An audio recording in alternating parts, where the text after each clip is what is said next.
तो बढ़ चढ़ करके उन्होंने असत्य बोला, बढ़ चढ़ कर। अगर बिंदुवार बात करें, पॉइंट बोले, वो पॉइंट बिना कोई तथ्य बोले। गृह मंत्री देश का हो, उसके पास हर चीज की खबर होती। उदाहरण के रूप में अगर मैं कहूँ कि राजस्थान में हमने सरकार बनते ही FIR जो है पहले लिखी नहीं जाती थी। थानों में जनता को कई लोगों को भगा दिया जाता था, सुनवाई नहीं होती थी। FIR दर्ज करने के बाद तो छोड़ो, हमने पहला राज्य देश के अंदर जिसने कंपल्सरी कर दी FIR लॉज होंगी थानों में। थाने में नहीं होगी तो SP ऑफिस में होगी। आज राजस्थान वो राज्य देश के अंदर है जहाँ पर FIR कंपल्सरी कर हुई है और कामयाब हुई है। हाँ, उस वक्त मैंने मीडिया को कहा था जब कंपल्सरी की है तो संख्या बढ़ेगी। संख्या बढ़ने का मतलब नहीं क्राइम बढ़ा है, क्योंकि पहले हिम्मत नहीं करते थे FIR लॉन्च करने की, आते नहीं थे थाने में भाई कि जाएंगे तो सुनवाई तो होगी नहीं। अब सुनवाई भी हो रही है, FIR लॉन्च भी हो रही है, उसके कारण संख्या बढ़ रही है, तो उसकी आलोचना कर रहे हैं लोग। गृह मंत्री कम से कम गृह मंत्री थे वो, उनको चाहिए था कम से कम वो FIR कंपल्सरी की जो हमने प्रयोग किया उसके ऊपर बोलते हुए कहते कि मैं इसको एग्जामिन करा के पूरे मुल्क में लागू करवाऊँगा। तो आप समझ सकते हो गृह मंत्री के दिमाग में ये बात भी अगर नहीं आए तो हम क्या उम्मीद करें उनसे। और फिर जो किसानों की बात उन्होंने करी है, कर्जा माफ के लिए तो एक झूठ को 100 बार बोलो तो सच दिखाई देता है। उस थोड़े पे बीजेपी चल रही है, हमारे यहाँ के नेता भी और गृह मंत्री भी। हमने 22 लाख किसानों के कर्जे माफ़ किए, इनको दिखता नहीं है। वसुंधरा जी ने सिर्फ 50,000 रुपये के कर्जे माफ़ किए थे और वो भी हमने चुकाया उनका, सरकार चली गई थी। उन्होंने सिर्फ 50,000 का कर्जा माफ़ किया, हमने अनलिमिटेड किया। 2 लाख था, 3 लाख था, 4 लाख था, पूरा माफ़ किया। 22 लाख किसानों को फ़ायदा पहुँचाया। 14,000 करोड़ हमने खर्च किए। फिर भी यहाँ के स्थानीय नेता ही तो लंबी बात है।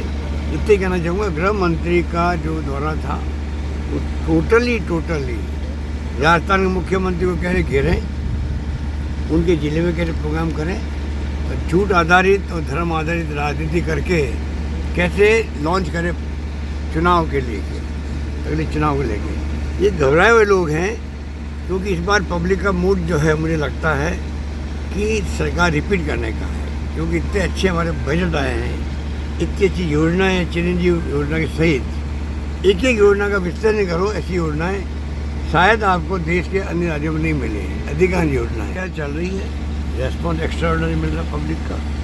महंगाई, बेरोजगारी, GST का मुद्दा और तनाव और जो देश में हालात बने हुए हैं, हिंसा का माहौल है, तनाव का माहौल है, वो ख़त्म होना चाहिए। तो राहुल गांधी जो संदेश दे रहे हैं, मैं समझता हूँ जनता उसको अपना रही है।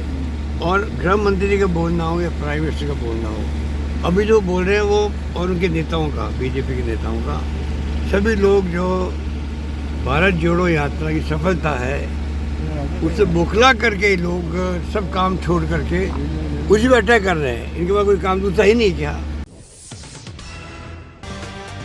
रतनगढ़ की ब्लॉक स्तरीय राजीव गांधी ग्रामीण ओलंपिक खेलकूद प्रतियोगिता का शुभारंभ आज श्री रघुनाथ स्कूल के खेल मैदान में हुआ। स्कूल विकास समिति के चेयरमैन इंद्राज खीचड़ की अध्यक्षता में हुए समारोह में विधायक अभिनेश महर्षि मुख्य अतिथि थे। इस दौरान प्रतियोगिता के संयोजक SDM विजेंद्र सिंह, जिला परिषद सदस्य संतोष तालनिया, कांग्रेस नेता पप्पू कड़वासरा आदि उपस्थित थे। विधायक ने कहा कि इस तरह की प्रतियोगिताओं से खिलाड़ियों को प्रोत्साहन मिलता है। इस मौके पर प्रतियोगिता के प्रभारी ACBEO विक्रम सिंह चौहान ने कहा कि ब्लॉक स्तरीय प्रतियोगिता में hockey, kho kho, shooting, volleyball, tennis ball, cricket, kabaddi आदि खेल शामिल है तथा कुल 216 टीमों के 2428 खिलाड़ी प्रतियोगिता में भाग ले रहे हैं। प्रतियोगिता में कबड्डी का उद्घाटन मैच नौसरिया व पड़ियारा की टीमों के बीच हुआ, जिसमें पड़ियारा ने 41-30 से जीत दर्ज की। ग्रामीण ओलंपिक खेलकूद प्रतियोगिताओं का आयोजन राज्य सरकार की बजट घोषणा के अनुसार हो रहा है। आज रतनगढ़ स्थित रघुनाथ स्कूल के खेल ग्राउंड में इस प्रतियोगिता का आयोजन हुआ। ये खंड स्तरीय है, जिसमें रतनगढ़ तहसील के खिलाड़ी जो जीत करके आए हैं गाँव से, उनके मैचेज हो रहे हैं। इस प्रतियोगिता के उद्घाटन समारोह में जाने का मौका मिला। इससे खेल प्रतिभाएं तराशी जा सकती हैं और आगे आने वाले समय के अंदर ग्रामीण क्षेत्र से खेल प्रतिभाओं को तराश करके आगे बढ़ाने का काम इस प्रतियोगिता के माध्यम से होगा। राजलदेसर युवा विकास समिति के चुनाव आज शिव गार्डन में समिति के संरक्षक मनफूल टांडी, अब्दुल सत्तार जिन्नाड़, मान सिंह शेखावत व रमेश सारस्वत के सानिध्य में सर्वसम्मति से संपन्न हुए, जिसमें रतनलाल बारूपाल को समिति का अध्यक्ष बनाया गया। वहीं उपाध्यक्ष पर मुकेश माल, मंत्री मदन दाधीच, मीडिया प्रभारी शिव भगवान सोनी आदि को मनोनीत किया गया। इसके अलावा अनेकों व्यक्तियों को कार्यकारिणी में लिया गया। इस दौरान मंत्री दाधीच ने समिति का 2 साल का लेखा जोखा सभी सदस्यों के समक्ष पेश किया, जिसमें समिति द्वारा भामाशाह के सहयोग से 40 लाख रुपए से अधिक का विकास करवाया गया। रतनगढ़ विधायक विनेश महर्षि आज क्षेत्र के दौरे पर रहे। इस दौरान विधायक ने अपने निवास पर जन सुनवाई की, जिसमें बिजली, पानी, सड़क सहित विभिन्न समस्याओं से त्रस्त शहर व ग्रामीण क्षेत्रों के लोग पहुंचे और अपनी अपनी समस्याओं से अवगत करवाया। जन सुनवाई के दौरान विधायक ने लोगों के अभियोग सुनते हुए समस्याओं के समाधान के लिए अधिकारियों को आवश्यक दिशा निर्देश दिए। इस दौरान एक विवाहिता अपने परिजनों के साथ विधायक के समक्ष उपस्थित हुई तथा मन चले युवक की हरकतों से विधायक को अवगत करवाया। विवाहिता ने बताया कि वह चूरू तहसील के गांव धीरासर की है तथा उसका ससुराल रतनगढ़ के गांव कांगड़ में है। पीहर में रहने वाला एक युवक उन्हें परेशान कर रहा है। विधायक ने मामले की गंभीरता को समझते हुए सीआई अशोक बिश्नोई से वार्ता की तथा आवश्यक कार्रवाई हेतु निर्देशित किया। पानी, बिजली, सड़क, शिक्षा, चिकित्सा सभी मामलों के अंदर बहुत सारी शिकायतें लोग बाग लेकर के आते हैं। राजस्थान सरकार पूरी तरह से फेल हो गई है। अधिकारियों को जो भी जन सुनवाई के अंदर मामले आते हैं उनके मैं निर्देश लगातार देता हूं और उनका फॉलोअप करके जनता को सुविधाएं मिले इस बात की हम पूरी कोशिश भी करते हैं। अभी कानून व्यवस्था की किस तरह से धज्जियां उड़ी हुई हैं इस शासन के अंदर, अभी आपके सामने ही एक मामला आया। एक बच्ची है, उसको उसके पीहर का एक लड़का उसके ससुराल में आकर के घर के सामने आकर के बोलेरो लगा करके धमकी देता है। वो ये कहता है कि मैं तुझे उठा करके ले जाऊंगा, उसको उठा करके गाड़ी में डाल लेता है। उसके बाद में पुलिस के पास में वो गुहार लेकर के आते हैं, एफआईआर दर्ज करा देते हैं। 4 दिन हो जाते हैं, उसके बावजूद भी उस अनुसूचित जाति की बच्ची के साथ में न्याय नहीं मिलता है। मैं कहना ये चाहता हूं कि चाहे दलित हो, चाहे महिला हो, चाहे बच्चे हो, इनके साथ में भी जिस तरह से अपराध घटित होता है और उसके ऊपर पुलिस संज्ञान नहीं लेती है, ये बहुत गंभीर विषय है। मैं राजस्थान की सरकार को चेतावनी देना चाहता हूं कि सरकार जाग जाए, सोई हुई नहीं रहे और इस तरह की समस्याओं के समाधान के लिए प्रयास करें। सरदारशहर में आज एसीबी मुख्यालय के निर्देश पर चूरू इकाई ने कार्रवाई करते हुए कनिष्ठ अभियंता, अतिरिक्त सहायक अभियंता, जोधपुर डिस्कॉम उपखंड ग्रामीण को परिवादी से 20,000 रुपए की रिश्वत लेते रंगे हाथों गिरफ्तार किया है। भ्रष्टाचार निरोधक ब्यूरो के महानिदेशक भगवान लाल सोनी द्वारा चलाए जा रहे विशेष अभियान के तहत एसीबी के चूरू इकाई को परिवादी द्वारा शिकायत दी गई कि दुकान के विद्युत कनेक्शन का वीसीआर नहीं भरने तथा आगे ध्यान रखने की एवज में सहायक अभियंता सरदारशहर द्वारा 40,000 रुपए रिश्वत राशि मांग कर परेशान किया जा रहा था, जिस पर एसीबी बीकानेर के पुलिस अधीक्षक देवेंद्र कुमार बिश्नोई के निर्देशन में एसीबी चूरू इकाई के उपाधीक्षक पुलिस शब्बीर खान के नेतृत्व में शिकायत का सत्यापन करवाकर आज टीम के साथ ट्रैप कार्रवाई करते हुए सहायक अभियंता को रंगे हाथों गिरफ्तार किया है। 8/2022 को परिवादी राजेंद्र गुड़ हमारे पास एसीबी कार्यालय में आया था और उसने कहा था कि मेरे दुकान से गाँव की दुकान पे एक्शन यहाँ सरदारशहर और एएन मनोज कुमार ये मेरी दुकान पे गए थे और इन्होंने मेरे लोड के संबंध में वीसीआर भरी थी। मैंने वहाँ मौके पर इनको 2 लाख रुपए भी दिए थे और इन्होंने कहा था मेरी वीसीआर नहीं बनेंगे। उसके बाद में भी इन्होंने मेरे 1,28,000 रुपये की वीसीआर भरी और एएन साहब मेरे से अलग से 50,000 रुपये और अपने लिए रिश्वत की डिमांड कर रहे हैं। हमने सत्यापन करवाया तो एएन साहब ने 50,000 रुपये की जगह 40,000 रुपये रिश्वत राशि लेने पे सहमति दी और उन्होंने दौरान सत्यापन 20,000 रुपये ले लिए थे। जो शेष रिश्वत राशि 20,000 रुपये लेते हुए आज हमने इनको यहाँ रंगे हाथों गिरफ्तार किया। अभी हम कार्रवाई सर ये एक्शन और एएन मेरी दुकान पे गए थे 24 तारीख को और हमारी दुकान में 5 किलोवाट का लोड है। उस इन्होंने बोला कि आपके दुकान का लोड ज़्यादा है इसलिए आपकी 7.5 लाख रुपए की वीसीआर भरी जाएगी। तो मैंने सर को बोला कि सर कुछ कम करो, तो इन्होंने मेरे से 2 लाख रुपए, तो 1 लाख एक्शन ने और 1 लाख अय्यन ने, दोनों ने ले लिए। और फिर अय्यन साहब ने मुझे बताया कि मेरे को 50,000 देने हैं, 2 लाख मैंने एक्शन साहब को दे दिया है। तो फिर मैं अय्यन साहब के पास आया तो उन्होंने बताया कि वो 50,000 में से 40,000 रुपये में मामला निपट गया कि 40,000 दे दो आप। तो मैंने 20,000 रुपये 2 या 3 दिन पहले दिए थे और 20,000 रुपये आज मेरे सर को दिए। यही बात हुई थी सर।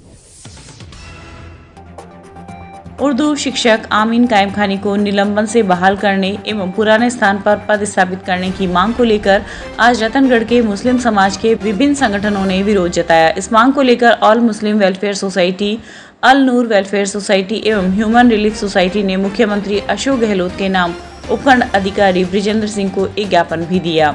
ज्ञापन में उल्लेख किया गया है कि 5 सितंबर को उर्दू शिक्षक आमीन कायम खानी ने जयपुर के बिड़ला ऑडिटोरियम में आयोजित प्रदेश स्तरीय शिक्षक दिवस समारोह में शिक्षा मंत्री बीडी कल्ला के भाषण के दौरान राज्य सरकार की बजट घोषणा की क्रियान्वित नहीं होने पर सवाल खड़े किए थे। इस दौरान राजस्थान शिक्षक संघ के अध्यक्ष कायम खानी के साथ कुछ नेताओं द्वारा हमला कर बदसलूकी करते हुए उन्हें स्टेडियम से बाहर निकाल दिया गया और अगले ही दिन उन्हें निलंबित करते हुए बांसवाड़ा भेजने के आदेश जारी कर दिए। ज्ञापन में मांग की गई है कि उनका निलंबन रद्द कर पुराने स्थान पर लगाया जाए। 5 सितंबर को उर्दू शिक्षक प्रदेशाध्यक्ष आमीन खान को निलंबित करके बांसवाड़ा लगा दिया गया। उनकी मांग थी कि उर्दू टीचर्स के जो खाली पद उनको भरा जाए।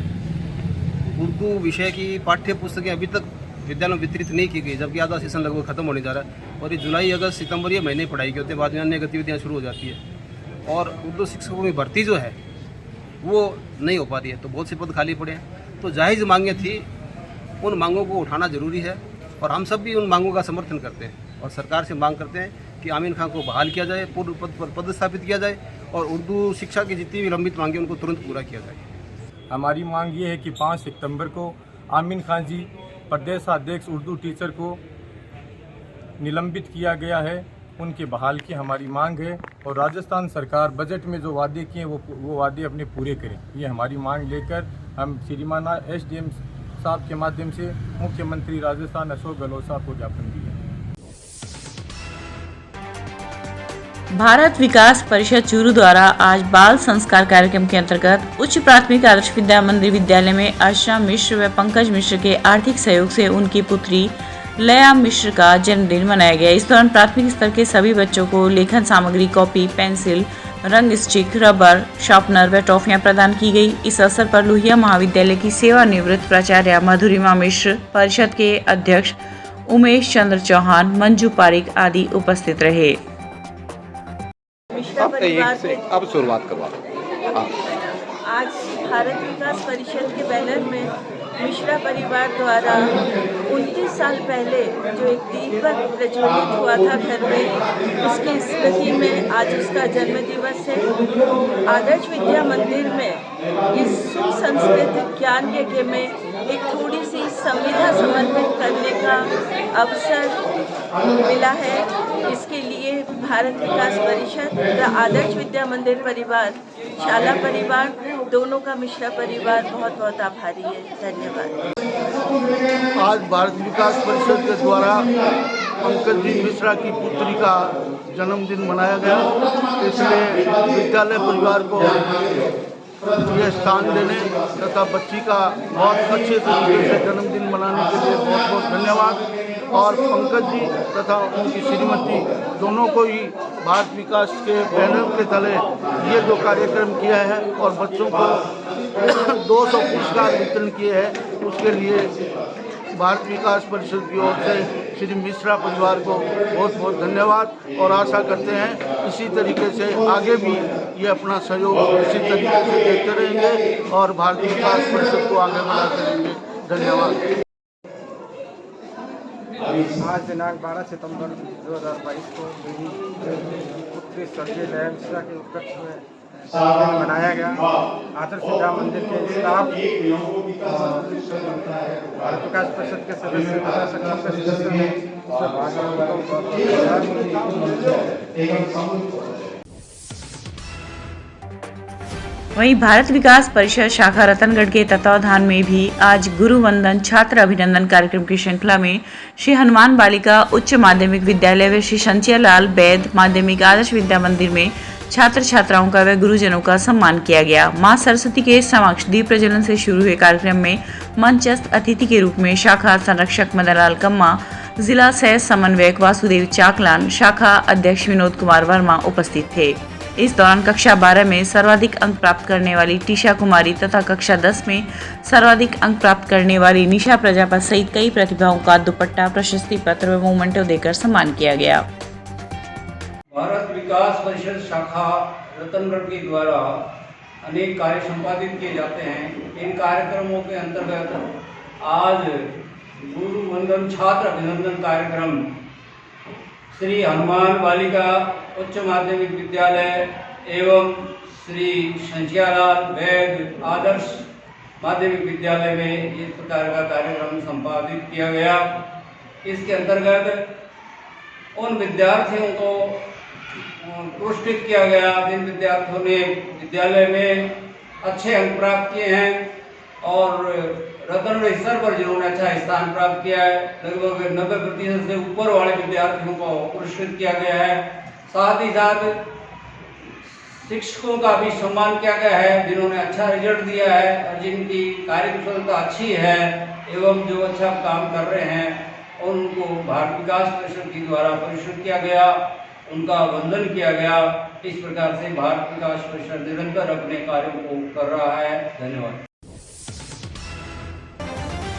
लंपी वायरस महामारी के संदर्भ में लोहिया कॉलेज चूरू के छात्र छात्राओं द्वारा आज रैली निकाली गई। इस मौके पर उपस्थित सभी जनों ने गौ माता की सेवा करने की शपथ ली। इस अवसर पर कॉलेज के पीयूष शर्मा, अनीश खान, सफलता बेनीवाल, पुलकित चौहान आदि उपस्थित रहे। रतनगढ़ स्थित जिला अस्पताल की सोनोग्राफी मशीन पिछले 15 दिनों से काम नहीं कर रही है, जिसके चलते अस्पताल में सोनोग्राफी करवाने के लिए आने वाले मरीज परेशान हो रहे हैं। मजबूरन उन मरीजों को निजी लैबों पर रुपए देकर सोनोग्राफी करवानी पड़ रही है। मिली जानकारी के अनुसार अस्पताल में स्थापित सोनोग्राफी मशीन को प्रॉपर बिजली सप्लाई करने वाले 2 पार्ट्स खराब हो गए थे, जिनमें एक पार्ट ठेकेदार द्वारा बदल दिया गया था, लेकिन दूसरा पार्ट सोनोग्राफी मशीन बनाने वाली कंपनी के यहां से ही उपलब्ध होना था, जो मुंबई से आएगा।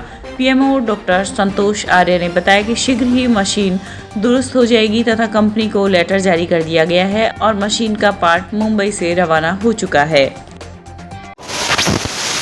सोनोग्राफी सेंटर पिछले 1 महीने से बंद है, जिससे लोगों को भारी परेशानी का सामना करना पड़ रहा है और प्रशासन को, पीएमओ साहब को भी अवगत करा दिया गया है। फिर भी इनको टेक्निकल खराबी है, क्या पता क्या लोगों को। पहले तो महीने की डेट मिलती है यहाँ, जो कहीं भी नहीं है। पूरे राजस्थान में 1 महीने की तारीख देना बहुत ही गलत बात है। उससे रोगियों को बाहर जाकर पैसे लगा के जाँच करानी पड़ती है, इससे उनको आर्थिक नुकसान का सामना करना पड़ता है।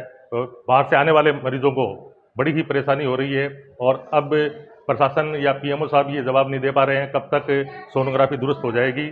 मेरी प्रशासन और पीएमओ से मांग है कि शीघ्र सोनोग्राफी सेंटर जो सरकारी मुख्यमंत्री द्वारा निःशुल्क जांच और सोनोग्राफी की सुविधा राज्य सरकार ने आम लोगों के लिए दे रखी है, उसका फ़ायदा मिलना चाहिए, जो अभी नहीं मिल रहा है।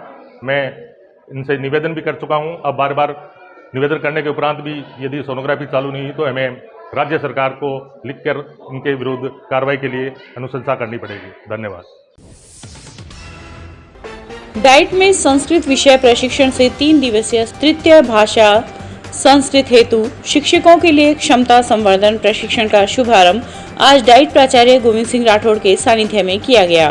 प्राचार्य राठौड़ ने संस्कृत भाषा के महत्व व वर्तमान समय में अपनी संस्कृति और संस्कारों को जीवित रखने के लिए वर्तमान में संस्कृत भाषा की प्रासंगिकता व आवश्यकता पर बल देते हुए बताया कि प्रशिक्षण तब सफल होगा जब इसका प्रभाव कक्षा कक्ष तक पहुँचे। इस अवसर पर IFIC प्रभाग प्रभारी चंद्रकला कीचड़, अमित ढाका, संदर्भ व्यक्ति मनोहर सिंह शेखावत आदि उपस्थित रहे। आज हमारे संस्कृत विषय के कक्षा 6 से 8 तक संवर्धन प्रशिक्षण है जो 3 दिन का चलेगा। इसमें 40 संभागी भाग ले रहे हैं। 6 से 8 तक विद्यार्थियों को किस तरह से बढ़िया ढंग से प्रशिक्षण किया जाए, नई विधि के द्वारा प्रशिक्षण किया जाए, समझ आधारित प्रशिक्षण किया जाए, इसको लेकर के ये 3 दिनीय गैर आवासीय प्रशिक्षण है जो आज 12 तारीख से शुरू होकर के 12, 13, 14 3 दिन तक चलेगा। Govind Singh Rathore, principal DIET. चूरू के बागला खेल मैदान में भी आज ब्लॉक स्तरीय राजीव गांधी ग्रामीण ओलंपिक खेल का शुभारंभ एसडीएम सत्यनारायण सुथार ने खिलाड़ियों से परिचय कर किया। एसडीएम सत्यनारायण सुथार ने कहा कि खेल को मन लगाकर खेलो, खेल को जीवन के साथ जोड़कर जीवन जियो तो जीवन में कभी भी स्वास्थ्य में गिरावट नहीं आएगी। हम सबको खेल में रुचि रखनी चाहिए। कार्यक्रम की अध्यक्षता कर रहे सरपंच फोरम के अध्यक्ष बलवीर ढाका ने कहा कि खेल को अनुशासन में रहकर खेलना चाहिए। इस अवसर पर तहसीलदार धीरज झाझड़िया, बीसीएमओ डॉक्टर जगदीश सिंह भाटी, मुख्य ब्लॉक शिक्षा अधिकारी ओमदत्त सहारण आदि उपस्थित रहे। आज ग्रामीण ओलंपिक गेम्स के ब्लॉक लेवल के जो गेम्स है उनका उद्घाटन चूरू ब्लॉक का बागला खेल ग्राउंड के मैदान से किया गया है और ये 3 दिन चलेंगे गेम्स और इसके लिए जो ग्राम पंचायतों में जो टीमें जीती हैं 40 ग्राम पंचायतों से उन टीमों का आपस में मैच होगा और यहाँ से जो विजेता टीम है वो जिला लेवल के ग्रामीण ओलंपिक गेम होंगे उसमें भाग लेंगी और इसके लिए हमने जिला खेल स्टेडियम और बागला स्कूल और मनोरंजन क्लब और पुलिस लाइन्स और खारिया गांव के जो खेल मैदान है विभिन्न गेमों के लिए सेलेक्ट किए हैं और हमने टीमें लगाई हैं फिजिकल टीचर्स की और अलग अलग खेल प्रभारी बनाए हैं और आज से उनका उद्घाटन है और लगातार ये 3 दिन गेम्स होंगे और ज़्यादा से ज़्यादा लोग इसमें भाग लेंगे।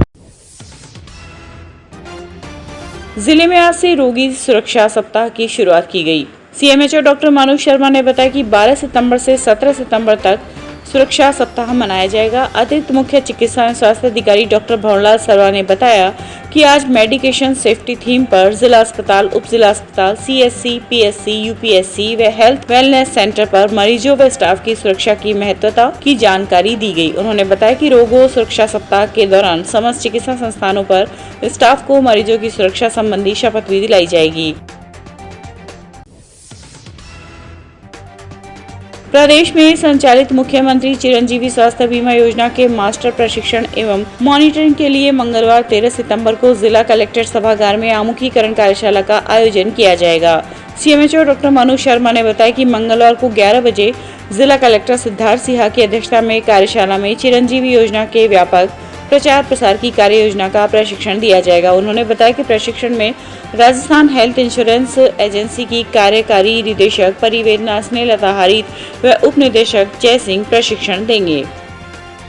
ये था आज का चूरू अपडेट। कल फिर हाजिर होंगे नई अपडेट के साथ। अब दीजिए इजाजत। नमस्कार।